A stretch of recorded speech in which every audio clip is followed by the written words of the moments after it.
Good morning, everybody. This is Betsy Wurzel, host of Chatting with Betsy on Passionate World Talk Radio. The producer is Jeannie White, and Jeannie White writes the blog, which I suggest you read because it will have information about our guest. And I have a very special guest today, folks. You're going to want to stay tuned. Are you thinking of having your own business in home health care? Then you're going to want to stay tuned to my guest. And I want to introduce my guest, Christine Blackledge. Welcome, Christine. Thank you. Thank you so much, Betsy, for having me. You're welcome. Could you please tell the listeners, because you have such an impressive background, about your background first, what you would like us to know about you? Yeah, okay. Well, my name's Christine, as you know, and what I do is I help business owners, entrepreneurs that want to become a business owner in terms of a healthcare business. So that's kind of my background, but I started off as a healthcare worker, and I worked my way up to having my own business myself. So then I feel that I'm able to teach people how to run a healthcare business successfully, having been there myself and also been a carer and also cared for relatives as well. So that's what got me into this, because it was my passion. I love to help people and care for people. I understand that passion, and that is great when your work is your passion.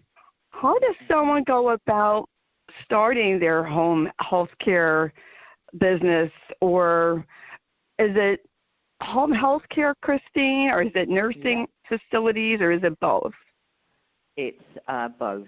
So if someone has a passion to start their own healthcare business, first of all, they need to decide what type of healthcare business they want to do, if it's home healthcare, what service user bands, whether it's elderly, whether it's young persons or adults, for example, and to also have some sort of an action plan. Because if we don't action things, then the plan to set up a business is going to fail.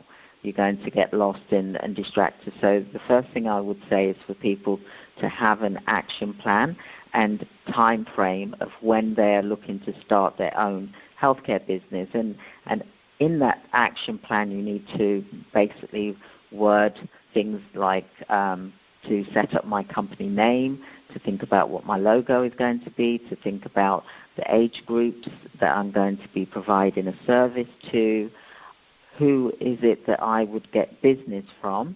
So it's trying to build a diary of who it is and what it is that you need to do in order for you to be able to have this business work successfully, and to give yourself a time frame, 6 months to a year. Some people can do it in 3 months, which is very unusual, especially now with the difficulties we're facing. So you're looking at a plan 6 to 1 year to set up from start to finish, where you've got clients in to your home health care business, for example, because there's a lot of things to think about, legislation as well. It's very interesting. You're the first business person I am interviewing that helps people start their business. I've talked to others who have their own business. So this is really interesting. Now, if somebody already has their own business, can they come to you for help in expanding their business? Oh, definitely. One of the things I do as well, I help new starters. I also help business owners that want to go to the next level. So if a business owner is earning, say, $500,000 a year, then they're looking to take it to $1 million, for example, or multi-million pound organization. So I start from beginning and also up to businesses that are already up and running and that are doing well, but they want to increase their revenue, their turnover, or possibly look at a new type of service model that will enhance the business that they've got that's related to care. So you help a business get started and maybe help them with their logo, setting up a logo, getting straight, right, what their brand is about. Do you help them with getting a license and accredited from the state that they're in or country? Oh, definitely. So whatever state that they're in, I always say for them to go to the state that they're in, the government departments, and to inquire about how do I get registered. But I do help organizations as well as individuals that want to start this particular type of business. I hold training courses online. I also do offline where it's face-to-face when we are allowed to do so. So at the moment they are online courses. We hold them every single month, and it's for 2 days, and it's from 9 o'clock in the morning till 7 p.m. We've also got recordings of videos as well for you to watch at any time of the day when it's suitable for you to watch as well. And we hold web classes which are free of charge as well. It's very interesting because I was going to ask, I'm still going to ask, how are you conducting your business in the pandemic, and how is it affecting your own business? Well, with regards to care, care is still needed no matter what the situation is. We can't just sort of stop that side of things because people's health and their lives are at risk. So it's still continuing. And if there's one thing I can say is, yes, you have to be careful of having multiple different people coming in to look after someone. It's about how that organization, that care facility is managing the situation, COVID at the moment, in terms of ensuring that there's continuity for that service user. So for me, there's been no impact because the care still continues. People still need to be looked after. And it's about how you're managing the situation at the moment with COVID-19, how you are ensuring safety of your staff members that are coming into the facility, as well as the service users' relatives. It's really about managing that risk. It's still continuing. So for me, the business has not stopped. It is needed even more because of the staff shortages due to staff members possibly shielding because they've got vulnerable relatives that they're caring for, so they won't be able to go into work. They also could be vulnerable themselves, so they're not going into work. So the staff situation still needs to be covered within that facility or within people's own homes. So for me, I'm not seeing a difference. I'm seeing an increase, if anything. Does that make sense? Yes. Oh, no. Oh, yes. Oh, that makes perfect sense because people are always going to be sick. People are always going to need care. And actually, Christine, even more so, not just during this pandemic, but as the baby boomers, which I am one, age, this is going to be a phenomenal business to get into. I read, years ago that home health care is going to be a booming business because people don't want to go into nursing homes, nursing facilities. They want to stay in their own home, so they need people to help them. So, definitely. And the year that I was born, 1957, I read it was one of the biggest baby boom years. So you're having, people my age, I'll be 63 in December, that's a lot of boomers right there. They're going to need care. Definitely. Excuse me. It's so important for people to understand that care doesn't stop. Yes. It's like water, always runs. So, I just wanted to point that out. I know you said about setting goals, and I hear that so many times from inspirational, motivational speakers. You have to set your goals. Can you tell people, especially in business, why it's so important to set your goals, to have them down on paper and to set them? Yeah, it's so important because if you don't say, if you've got, say, for example, logo on an action plan, to have an action plan and just use an Excel spreadsheet or a Word, even if it's a Word document, because, we're not all computer savvy, for example, or even a notepad. A diary is very, very good as well for you to write in that diary, just to say, on this day, I'm going to look at what logo I want, what colors do I want for my organization, what colors do I feel that my organization represents.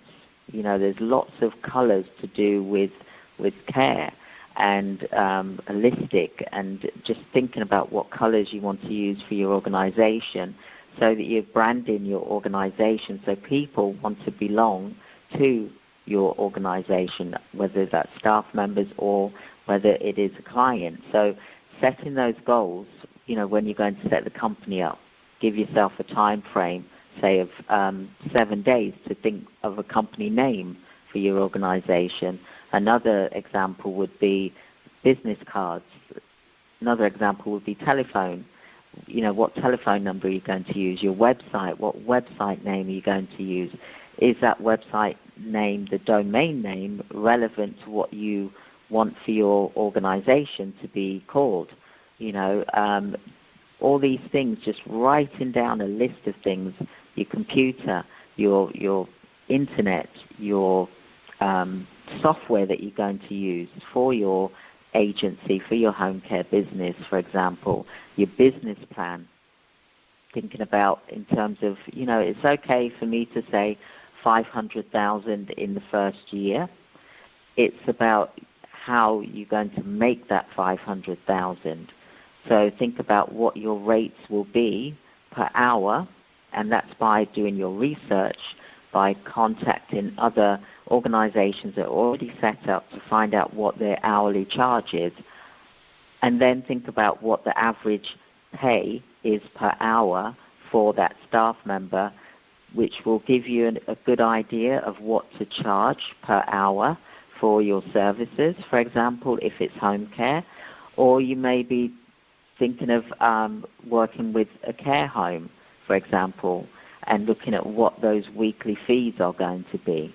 So it's thinking about what type of business that you want to do and speaking with organizations that will give you the work, and going to meetings that are held on a regular basis just to see what is out there, what people are talking about, what they're looking for in an organization that they want to work with. And I'm referring to government organizations.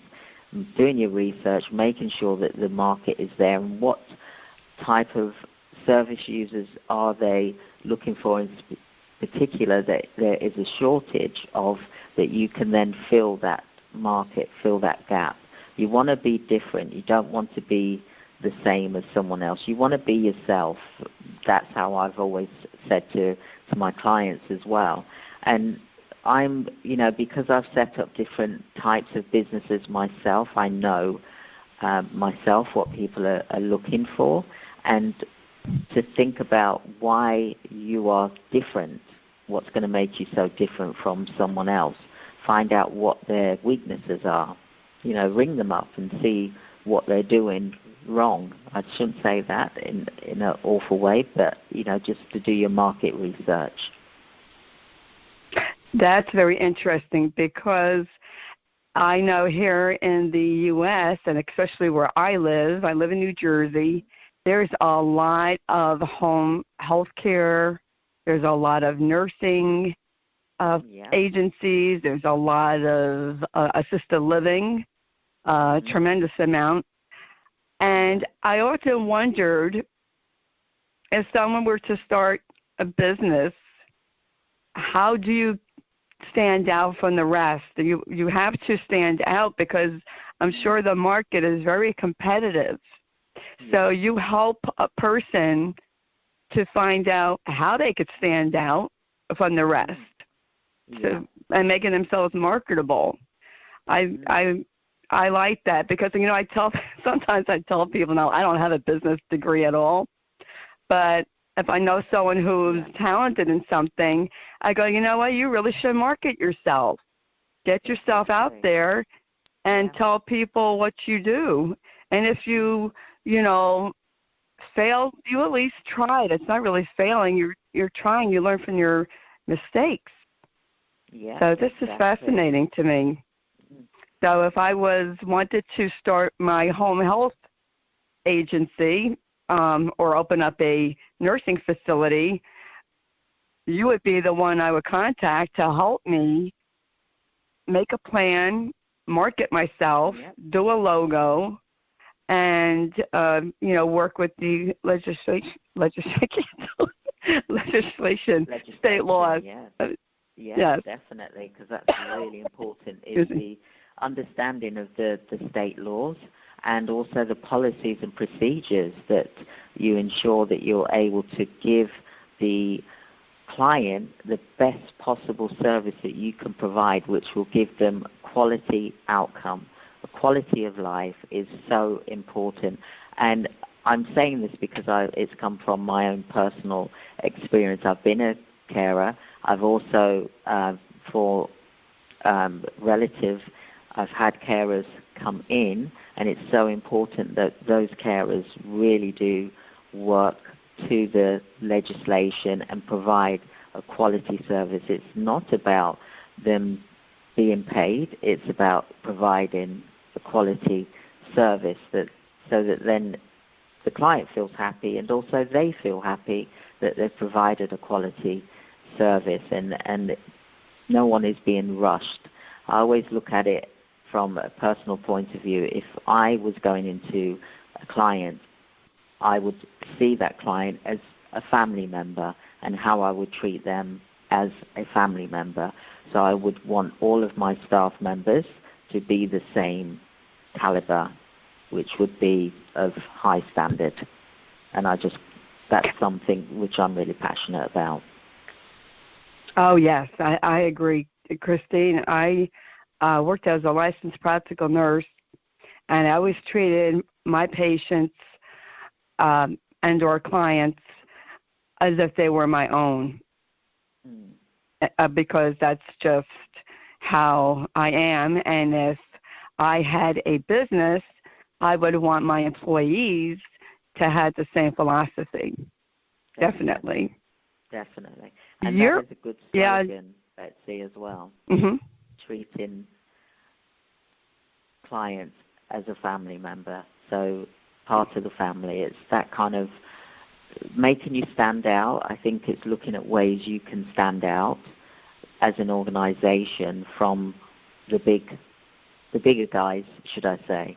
So it's having that extra bit of difference that makes that person want to come to you rather than go to a big agency. Yes. I know of a friend of mine who runs 4 homes in Maryland, and I wish I could clone her and her homes because they are top-notch. Yeah. And she's very well known in her area. You're a world traveler, Christine. You're from the UK. You're in Cyprus, Greece now. Yeah. Can you tell, because I'm curious, that's why I'm going to ask you this question. Is there a big difference between starting a business, say, in Greece, UK, versus United States? The difference, the UK, I would say, is the easiest. The United States, because I've helped businesses in the United States as well. The United States and Cyprus, I would say that Cyprus is slightly harder to set up a business here in Cyprus. So in America, the laws you know that you have to adhere to and the policies and procedures are slightly different from the UK. However, it's not to say that you should never do that, because I think it's wonderful that you have to go that extra mile, because it really makes sure that you seriously want to do this type of business, and you will make it a success by going that extra mile. So there is a difference. However, when you do get going in America, for example, you know, you do pick up, and it does start to build quite quickly once you've done everything you're meant to do. So it's about networking, it's about communicating, seeing what others, your competitors, are doing in the area where you are, and then you can find out how you can be a lot stronger than them to make your business even stand out even more. So for me, I'm planning on the Jamaica this year and also the United States for me to put my business in the United States, and I mean an office, setting up an office. Even though I do work in the States, I work worldwide, but I'm setting up 4 offices here worldwide. So I've got Cyprus, I've got Jamaica, I've got USA as well. That is really cool. I mean, I think someone who is going to be interested in starting a business in home health care, nursing, should definitely contact you. I know if I was starting a business, I would definitely be contacting you, because I would want to know how to market myself, how to be better than the competition, and to know, you know, all the rules and regulations. Christine, how long does it take, and it might, you know, vary from individual or business to business, what would you say to someone if they said to you, Christine, how long will it take for me to make a profit, to really get this business rolling? Yeah, so you've got the legislation, and then you've got the license that you've got to apply for. And while all of that is happening, obviously you're not making any money. So once that license has come through, the main thing is even though you're not licensed, it's looking at where you can get contracts from. So there's contracts which you can tender for. Looking at where those are, there's also in terms of what multidisciplinary team like social services that you can work with as well.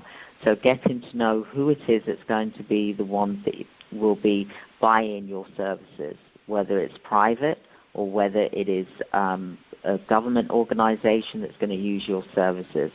So whilst that registration is going through, you're doing your market research to see who will be using your service and the need, the type of need that they're needing, and then you're going to look at meeting that need. So in terms of time frame, you're looking at between, like I said, 6 to 6 months to set up and get the income coming into your organization. So 6 months to 9 months, because when you're going through licensing, things can change. You need to make some adjustments and then provide the evidence, and then that gets approved and things like that. So it all depends what type of service that you're doing, whether you're doing care home or whether you're doing home care. Very interesting. I'm so glad that you came on my show, because this is very interesting for me, and I'm sure to the listeners.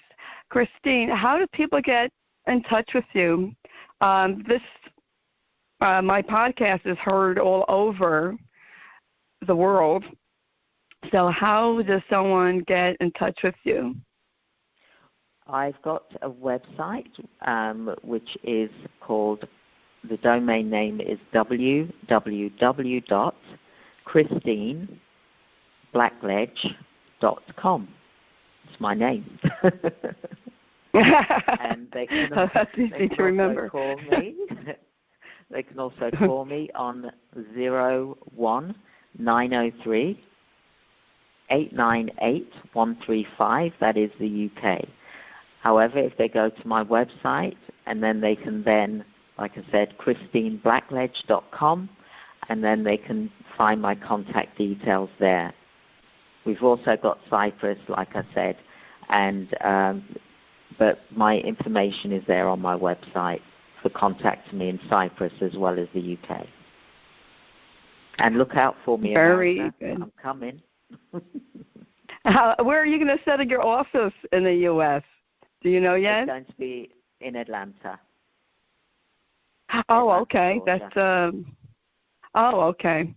Very busy area, Atlanta. It's almost like New York City. Exactly. Probably people. There is a need there as well. Yes. Yeah. There's a need. There's such a growing, like I said earlier, a growing need because, yes, there's a lot of home health care agencies and facilities, but if you know what I see in the future, Christine, and I hope more people do this, is not a huge facility, but like an individual group home where you have like maybe 4 to 6 patients. Excellent. I'm glad you brought that up, Betsy, because one of my specialities, that's what I was doing. I was setting up boutique care homes for 3 to 4 service users. And it was beautiful. It was a small facility. And I started off with the elderly, and it was absolutely brilliant. They lived longer. I had a waiting list. So if you can do small units, then people feel that they're still in a homely environment, not in a large institution where they're feeling lost. So that's one thing is needed, more smaller units. Yes. Excuse me. Yes, I think that is going to be the new and upcoming way because baby boomers, I feel, and since I'm one of them, don't want to go into a nursing facility. They would probably would rather have a home that there's maybe, a few other people. It could be co-ed. It could be, the same sex home, and it's more friendly and it's less stressful, and they can really concentrate on doing activities. Like my friend Maria Kadir, she has JK House of Grace, and what she does in those homes, it's phenomenal. I mean, cooking with the clients and celebrating all holidays and even like the Sabbath. I mean, I tell Maria, I wouldn't have trusted Matt with just anybody, but if I lived where she was, I definitely would have trusted Matt in her care. Exactly. Because she stands out. So I really think if anyone's, if anyone's listening to this, contact Christine Blackledge. Think about starting, well, I call it a group home, but a home, if you have, the means to start a business, this is going to be a huge business in the future. And I think baby boomers are going to change the way the elderly are treated in their older years, for sure, because, people are still rocking it at 70 years old, and I used to think 70 was old. And now the closer I get to 70, the younger it's looking. Exactly. I mean, I've just done 20 lengths in the swimming pool today, Betsy, and I feel on top of the world. So I've still got plenty of years in me. Yes, yes. And, I think, and I wasn't a hippie because I was too young, but, the hippies that grew up, they're not going to want to be stuck into a assisted nursing facility. And not that there's anything wrong with that. I'm not condemning them. I think they're fine. Yeah. But the baby boomers definitely are going to be changing the way the elderly are treated and where they want to go. And I just think that, anyone wanting to start a business like that should contact you for help, to get some, ideas, consulting. I think it's wonderful. I think I made a mistake. Cyprus, I don't know my geography. Is Cyprus separate from Greece, or is that a part of Greece? It's part of Greece. It's a part of Greece? Okay, so I wasn't too Greece and there's Cyprus. But as speak Greek, it's all the same area. Oh, okay. Big. It's so big. Excuse me. Oh, okay, because I thought wasn't sure if it was part of Greece, or I knew it was, next to Greece. So that's wonderful. And do you like traveling? Oh, I must ask you, do you like traveling? Definitely. Yeah, I love to travel. It's nice to go places and see. Yeah, that must be really fascinating. I heard Greece is beautiful, and I've seen pictures. Christine, is there anything else you would like people to know about you that you didn't cover? I think I covered everything in terms of, if anyone has any questions, any further questions, just contact me. They can book a free 15-minute consultation online. Doesn't cost anything. It's online. And, I can talk to them online if they've got their own questions that they want to ask as well. So that's a free 15-minute consultation that they can get through, obviously, booking. And if they go to my website, then they'll be able to book as well. And is there any other social media that they can contact you? Yes, I'm on Facebook as well. The Facebook page is called How to Start a Healthcare Business. Great. Thank you so much, Christine. Folks, you're welcome. Listeners, if you want to start a business, and I'm telling you, I think, especially like a younger person who has the energy and the stamina, if you're looking to go into this field, I would definitely think about having group homes. It's going to be up and coming. You heard it here first, chatting with Betsy. Yeah. So I've always been ahead of my time. But it's going to be really a booming business, no pun intended, because of baby boomers. But definitely contact Christine Blackledge. I think she's phenomenal. She has years of experience.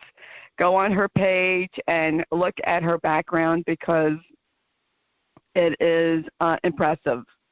And I want to thank you, Christine Blackledge, for coming on. And thank you, listeners. You're welcome. My pleasure. And if you ever want to come back on, you just let me know. Thank you. And I want to. Everyone you're welcome. Thank you. And I want to encourage people that if you miss some of this podcast, you're going to want to listen to it, to please subscribe to Apple Podcasts, Google, Amazon Alexa, Spotify, Spreaker, iHeart, CastBox, so you don't miss Chatting with Betsy. And in a world where you can be anything, folks, be kind. And before I forget, you can join my group, hashtag Kick Alzheimer's Ass Movement, if you want to be inspired, learn how to be an advocate, be educated. Christine is in my group. She just joined. Thank you, Christine. And we, nobody should be walking this journey with Alzheimer's or whatever dementia alone. You don't even have to be a caregiver. You can just kind of be educated and support other people with words of encouragement. but I am the founder of that group, and I welcome all dementias, all people from all walks of life. Nobody, and I mean nobody, should be alone in this journey. I get choked up when I say that because I was alone for a long time. So I just speak from my experience, and I would love for people to check out my group. And if anybody wants to follow me on my page, my own personal page, it's Betsy Wurzel, Wurzel. You can see pictures of my late husband, Matthew. I showed his journey. I was not afraid. And if anybody has any topics they would like me to discuss, please contact me. If you'd like to be on my show, please contact me. And you could be on Chatting with Betsy, where no topic is taboo. So thank you, everybody. Be kind and be blessed. And I want to thank Jeannie White again and Passionate World Talk Radio. Till I chat again, have a great day. Bye-bye.